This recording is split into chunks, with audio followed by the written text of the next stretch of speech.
প্রথমে পুলিশ সদর দফতরে গান স্যালুট এবং পরবর্তীতে মহাকরণে প্রয়াত রাজ্য পুলিশের ডিজিপিকে শেষ শ্রদ্ধা জানালেন রাজ্যের মুখ্যমন্ত্রী ডাক্তার মানিক সাহা।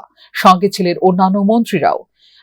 একই জায়গায় রাজ্যপাল ইন্দ্রসেনা রেড্ডি নাল্লু ও প্রয়াতের প্রতি শেষ শ্রদ্ধা নিবেদন করলেন এদিন।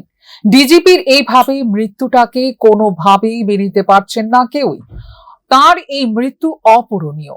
কথা প্রসঙ্গে মুখ্যমন্ত্রী তাঁর জীবনের অভিজ্ঞতার কথা তুলে ধরলেন মিডিয়ার সামনে। অনুরাগ ধানকরের মতো আধিকারিক মেলা বহু কষ্টকর ব্যাপার বলেই অভিমত ব্যক্ত করলেন মুখ্যমন্ত্রী। ত্রিপুরা পুলিশের যিনি ডিআইজি অনুরাগ ধানকরজি, আমরা সবাই জানি 1994 ত্রিপুরা ক্যাডারের উনি 1994-এর ব্যাচের, এবং ওনাকে আমি কদিন জবের থেকে ডিজি হিসাবে উনি জয়েন করেছেন।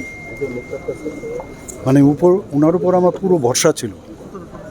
যেখানে ল অ্যান্ড অর্ডারের কথা আছে, উনি যেহেতু আছেন, আমি নিশ্চিন্ত ছিলাম যে ল অ্যান্ড অর্ডার নিয়ে আমাদের কোনো সমস্যা হবে না। একই আফসোস করলেন রাজ্যের রাজ্যপাল। অশ্রু জলে পুলিশের কর্মীরা বিদায় জানালেন প্রয়াত ডিজি সাহেবকে।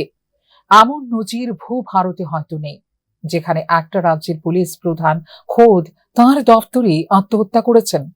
অনুরাগ ধানকরের এই হেন মৃত্যু অনেক প্রশ্ন রেখে গেল গোটা ত্রিপুরাবাসীর কাছে। বাকিটা হয়তো সময়ই বলে দেবে, কেননা বিষয়টা এখন তদন্তাধীন। ফিউরো রিপোর্ট, নিউজ নাও।